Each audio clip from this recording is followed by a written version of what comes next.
Hello बच्चों, स्वागत है आपका अपने यूट्यूब चैनल मैथ्स बाय आकाश वर्मा में। पिछले वीडियो में हमने प्रॉफिट एंड लॉस के कुछ महत्वपूर्ण सवालों को देखा था। अभी तक अगर किसी ने पिछले वीडियो को नहीं देखा है तो इस वीडियो के डिस्क्रिप्शन में वीडियो का लिंक दिया गया है, जाके ज़रूर देखें। चलिए चलते हैं आज के सेशन की तरफ। आज हम परसेंटेज के कुछ महत्वपूर्ण सवालों को करने वाले हैं जो एसएससी के किसी भी एग्जाम्स में पूछे जा सकते हैं। तो चलिए चलते हैं पहले सवाल पे। पहला सवाल है, यदि एक्स का 22% बराबर है y का 30% का, y के 30% के बराबर है, तो यहाँ से हम क्या निकाल सकते हैं? यहाँ से हम x और y का रेशियो निकाल सकते हैं। और सवाल में पूछा गया है क्या? y ratio x। यहाँ से निकाल सकते हैं x और y का रेशियो। परसेंट यहाँ से कैंसिल हो जाएगा। x यहाँ पे y गुना में इधर आके भाग में हो जाएगा, बराबर हो जाएगा 30 बटे क्या हो जाएगा, गुना में है 22 तो ये हो जाएगा भाग में। अब यहाँ से x रेशियो y निकल के आ जाएगा, क्या हो जाएगा 30:22। सवाल में पूछा क्या गया है? y अनुपात x कितना होगा, तो y अनुपात x कितना हो जाएगा? इसको हम छोटा कर देते हैं तो क्या हो जाएगा, 2 से 15 बार में हो जाएगा, ये 11 हो जाएगा। तो y कितना है 11 और x कितना है 15, तो y और x का रेशियो कितना आ गया 11:15। ये हमारा आंसर हो जाएगा, ऑप्शन नंबर हो जाएगा ए। चलिए चलते हैं अगले सवाल पे। अगला सवाल है, 180 के 15% में क्या जोड़ा जाना चाहिए?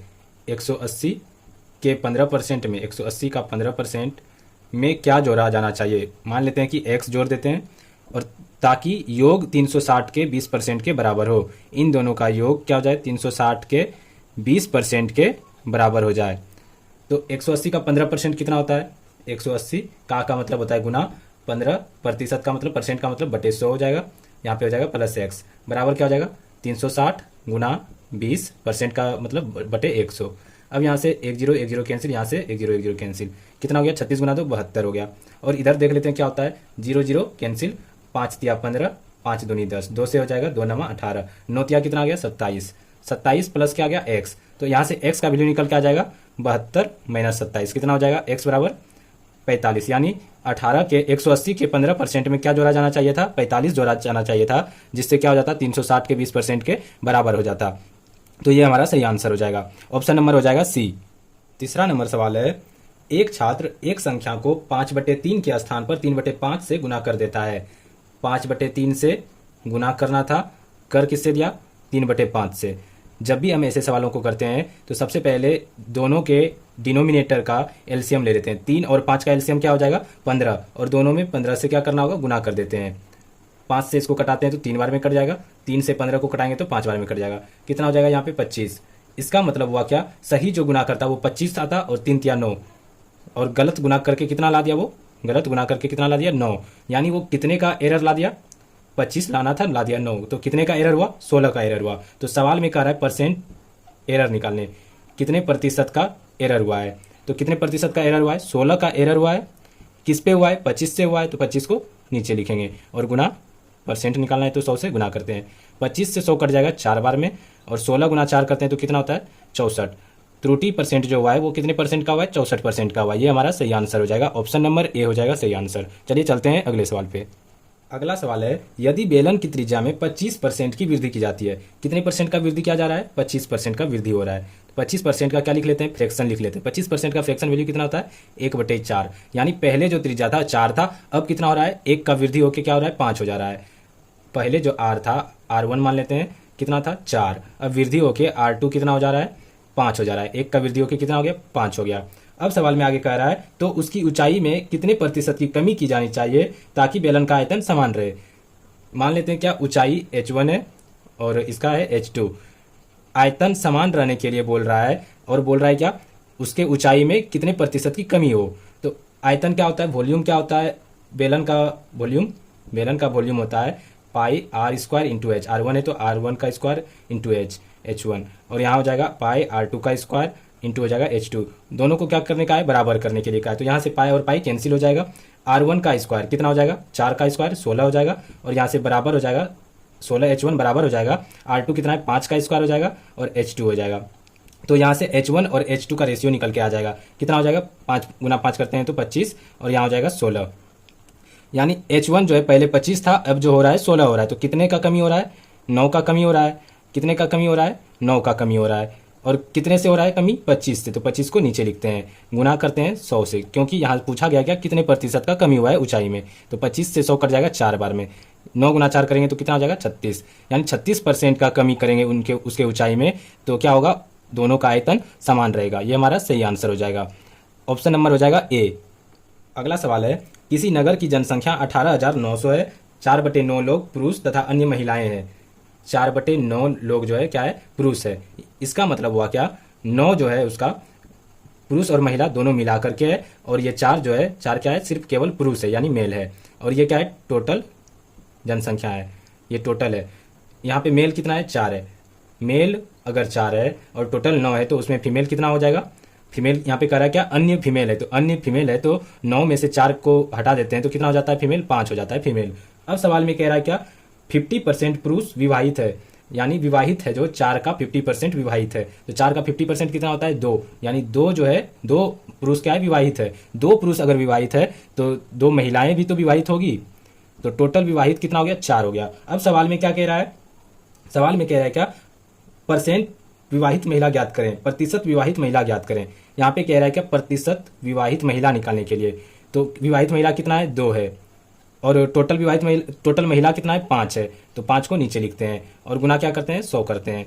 5 से 100 कट जाएगा कितने बार में? 20 बार में। 20 गुना 2 करते हैं तो कितना हो जाएगा? 40। यानी जो महिला जो विवाहित है वो कितना प्रतिशत है? 40% महिला विवाहित है। ये हमारा सही आंसर हो जाएगा। ऑप्शन नंबर बी हो जाएगा सही आंसर। अगला सवाल बहुत ही महत्वपूर्ण है, ध्यान दीजिएगा। सवाल है, एक छात्र को उत्तीर्ण होने के लिए कुल अंक का 35% प्राप्त करना है। मान लेते हैं कि कुल अंक कितना है? कुल अंक जो है वो है 100। कितना है? 100 है। 100 का कितना परसेंट चाहिए उसको पास करने के लिए? पास करने के लिए चाहिए उसको 35%। तो 100 का 35% कितना होता है? 35, यानी 35 यूनिट उसको पास करने के लिए चाहिए। अब आगे सवाल में कह रहा है क्या? उसे 125 अंक मिले। वो जो अंक लाया उसने, तो कितना लाया? 125 अंक लाया। 125 अंक लाने के बावजूद वो 50 अंकों से अनुत्तीर्ण हो गया। कितने अंक से अनुत्तीर्ण हो गया? 50 अंक से। तो 50 को इसमें क्या करना होगा? जोड़ना होगा, तभी तो पासिंग मार्क्स निकल के आ जाएगा। 125 में से 50 को जोड़ते हैं तो क्या निकल के आ जाएगा? 175 हो जाएगा। यानी वो 175 नंबर लाता तो वो क्या कर जाता? पास कर जाता। लेकिन वो 125 नंबर लाया, वो फेल कर गया। कितने नंबर से? 50 नंबर से। तो इसको 50 में ऐड करते हैं तो हो जाता है 175। उसको लाना कितना होगा? 175। और पास करने के लिए कितना चाहिए? 35 यूनिट। तो 35 यूनिट जो है, 35 यूनिट का वैल्यू कितना हो गया? 175। तो 175 में क्या करना होगा? 35 से भाग देना होगा। अब सवाल में कह रहा है क्या? अधिकतम अंक ज्ञात करें। तो अधिकतम अंक हम कितना माने थे? 100। तो 100 से क्या करना होगा? गुना करना होगा। अधिकतम अंक यानी कुल अंक निकालने के लिए, कुल अंक यहाँ से निकालने के लिए क्या करना होगा? 100 से गुना करना होगा। अब इसको काटा पीटी करते हैं तो 35 से 5 बार में कट जाएगा 175। अब यहाँ 5 से 100 में गुना करेंगे तो कितना हो जाएगा? 500। यानी कुल अंक जो हो जाएगा मेरा कितना निकल के आ जाएगा? 500 हो जाएगा। ये हमारा सही आंसर हो जाएगा। ऑप्शन नंबर सी हो जाएगा हमारा सही आंसर। अगला सवाल है, अनिल अपनी आय का 40% किराए पर और शेष आय का 40% दवाइयों पर खर्च करता है। मान लेते हैं उनका जो आय है कितना है? अनिल का जो आय है, इनकम है कितना है? 100 है। मान लेते हैं कितना है? 100 है। और ये 100 का कितना परसेंट खर्च कर रहा है? 40% जो खर्च कर रहा है किस पे कर रहा है? किराए पर खर्च कर रहा है। तो 100 का 40% कितना होता है? 40। तो 100 का 40% खर्च कर दे रहा है तो 40 माइनस हो जाएगा, तो कितना बचेगा उसके पास? 60 बचेगा। अब कह रहा है इस सवाल में क्या? शेष आय का 40% दवाइयों पर खर्च करता है। शेष बचा कितना है? 60। 60 का फिर 40% क्या कर रहा है? दवाइयों पर खर्च कर दे रहा है। तो 40% 60 का कितना होता है? 24, यानी 24 कम हो जाता है 60 में से, तो कितना हो जाएगा? 36। कितना हो गया? 36। अब बचा इसके पास कितना? 36। तो यहाँ पे सवाल में कह रहा है क्या? यदि वह प्रत्येक महीने 7,200 रुपये की बचत करता है। यहाँ पे बच कितना रहा है? 36 यूनिट। सवाल में कह रहा है क्या? 7200 बच रहा है। तो 7200 जो हो गया किसका वैल्यू हो गया? 36 यूनिट का। तो 36 से क्या करना होगा? उसमें भाग देना होगा। सवाल में कह रहा है क्या? तो उसकी मासिक आय कितना है? तो मासिक आय कितना माने हैं? 100 है। तो 100 से क्या करना होगा? गुना करना होगा। अब यहाँ से काटते हैं तो 36 से 72, 36 दूनी 72, 2 जीरो लग जाएगा, यहाँ से 200 हो जाएगा। 200 गुना 100 करते हैं तो क्या हो जाएगा? 20,000 हो जाएगा। कितना हो जाएगा? 20,000। यानी अनिल का जो मंथली इनकम निकल के आ जाएगा वो कितना हो जाएगा? 20,000 रुपया हो जाएगा। ये हमारा हो जाएगा सही आंसर। ऑप्शन नंबर हो जाएगा डी। अगला सवाल है, एक आदमी अपनी धनराशि का 20% खो देता है। मान लेते हैं कि उसके पास जो कुल धनराशि है कितना है? 100 है। 100 में से वो कितना खो रहा है? 20% खो दे रहा है। तो 20% खो देगा तो 20% क्या हो जाएगा? इसमें माइनस हो जाएगा। 100 का 20% कितना होता है? 20। तो 100 में 20 वो क्या कर रहा है? खो दे रहा है। तो बचेगा कितना उसके पास? 80 बच जाएगा। कितना बचेगा? 80। अब आगे सवाल में कह रहा है क्या? शेष राशि का 25% खर्च करने के बाद। अब जो शेष बचा है कितना 80, 80 में वो क्या कर रहा है 25% खर्च कर रहा है। कितना खर्च कर रहा है, खर्च करेगा तो क्या हो जाएगा उसमें माइनस हो जाएगा। तो 80 का 25% कितना होता है, 80 का 25% निकालते हैं तो क्या होता है 25% का फ्रैक्शन वैल्यू होता है 1/4। 4 से 80 कटाते हैं तो हो जाएगा 20, यानी 80 का 25% होता है 20। तो 80 में वो क्या कर रहा है 20 रुपया क्या कर रहा है खर्च कर दे रहा है। तो खर्च करेगा तो उसके पास कितना बचेगा 60 बचेगा।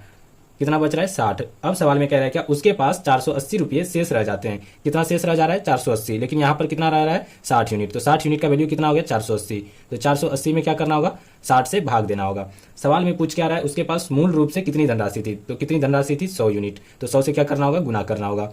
अब 60 से 480 कितने बार में कट जाएगा 8 बार में कट जाएगा। तो 8 गुना 100 करते हैं तो कितना हो जाएगा 800, यानी उनके पास जो कुल धनराशि था कितना था 800 रुपया था। ये हमारा क्या हो जाएगा सही आंसर हो जाएगा, ऑप्शन नंबर हो जाएगा बी। अगला सवाल है सुधा का व्यय उसकी बचत से 100% अधिक है। सुधा का जो व्यय है यानी एक्सपेंडिचर जो है सेविंग से कितना ज़्यादा है 100% अधिक है। तो मान लेते हैं कि सेविंग कितना है 100 है, तो 100 का 100% अधिक है। तो 100 का 100% कितना होता है 100, तो कितना अधिक हो जाएगा 100 अधिक हो जाएगा। तो खर्च कितना हो रहा है इसका 200 हो रहा है। 200 खर्च हो रहा है और बचा रहा है 100, तो इनकम इसका कितना हो जाएगा, इनकम कितना हो जाएगा 300 रहेगा। 300 इनकम करेगा तभी तो वो खर्च 100 कर रहा है, खर्च 200 कर रहा है तो 100 वो बचा रहा है। अब सवाल में आगे कह रहा है क्या उसका व्यय 2% कम हो जाता है। व्यय यानी एक्सपेंडिचर जो है वो कितना हो रहा है 2% कम हो जा रहा है। 200 में 2% को कम करते हैं तो 200 का 2% कितना होता है 4, तो 4 का क्या हो जाएगा कमी हो जाएगा। तो कितना हो जाएगा 196। खर्च कितना हो गया कम हो गया। अब कह रहा है सवाल में बचत 10% बढ़ जाती है। 100 का 10% क्या हो जाता है बढ़ जाता है इसका बचत, यानी सेविंग क्या हो जाता है बढ़ जाता है। तो 100 का 10% कितना होता है 10 बढ़ जाएगा तो कितना हो जाएगा 110 हो जाएगा सेविंग। अब क्या कह रहा है इनकम उसका क्या हो रहा है, इनकम में कितने प्रतिशत की वृद्धि होगी, आय में कितने प्रतिशत की वृद्धि होगी। एक्सपेंडिचर 196 है, सेविंग 110 है, तो इनकम कितना हो गया 6, 9, 1, 10, 2, 1, 3, 306 हो गया। आय यानी इनकम 306 हो गया। कितने का वृद्धि हो रहा है 6 का वृद्धि हो रहा है इनकम में। सवाल में कह रहा है क्या परसेंट इनकम में कितने प्रतिशत का वृद्धि हुआ है ये निकालने के लिए। तो कितने का वृद्धि हो रहा है 6 का वृद्धि हो रहा है। किस पे 300 से वृद्धि हो रहा है, तो नीचे 300 को लिखेंगे और परसेंट निकालना है तो 100 से गुना करते हैं। यहाँ से 2 जीरो यहाँ से 2 जीरो कैंसिल, 3 से 6 कट जाएगा 2 बार में। तो कितने परसेंट का वृद्धि हुआ 2% का वृद्धि हुआ किसमें उनके इनकम में। ये हमारा क्या हो जाएगा सही आंसर हो जाएगा, ऑप्शन नंबर सी हो जाएगा हमारा करेक्ट आंसर। अगला सवाल है 2 उम्मीदवारों के बीच एक चुनाव में जो 75% वोट प्राप्त करता है वह 520 वोटों के बहुमत से निर्वाचित होता है। यानी 100 में से कितना वोट प्राप्त कर रहा है 75% वोट प्राप्त कर रहा है। तो 100 का 75% कितना होता है 75% जो वोट प्राप्त करता है वो क्या हो जाता है 520 वोटों के बहुमत से निर्वाचित हो जाता है। अगर ये 75% वोट लाया तो उसके अपोजिशन में जो होगा वो कितना परसेंट वोट लाएगा 25% वोट लाएगा। तो 100 का 25% कितना होता है 25, तो ये 25 वोट लाया है। तो जीतने वाला जो है कितने वोटों से जीता है 50 वोटों से जीता होगा। लेकिन सवाल में कह रहा है क्या 50 यूनिट वोट से नहीं 520 वोटों से जीता है। तो 50 यूनिट का वैल्यू कितना हो गया 520। तो 1 यूनिट का वैल्यू कितना हो जाएगा, 1 यूनिट का वैल्यू हो जाएगा 520/50। अब सवाल में कह रहा है क्या निकालने, डाले गए वोटों की कुल संख्या क्या है। तो डाले गए वोटों की कुल संख्या कितना है 100 है। तो 100 यूनिट का वैल्यू निकालना है। 1 यूनिट का वैल्यू है 520/50। तो 100 यूनिट का वैल्यू कितना हो जाएगा 100 से इसमें गुना करना होगा। तो 50 से 100 कर जाएगा 2 बार में। 520 को 2 से गुना करते हैं तो कितना होता है 0, 2 दूनी 4, 2 पंचे 10, यानी 1040। तो टोटल कितना वोट था 1040। ये हमारा क्या हो जाएगा सही आंसर हो जाएगा, ऑप्शन नंबर डी हो जाएगा हमारा सही आंसर। उम्मीद करते हैं कि आपको ये सेशन अच्छा लगा होगा। अगर अच्छा लगा है तो अपने दोस्तों के साथ भी जरूर शेयर करें, और अगर आप हमारे इस चैनल पे नए हैं तो हमारे चैनल को सब्सक्राइब जरूर कर लें। धन्यवाद।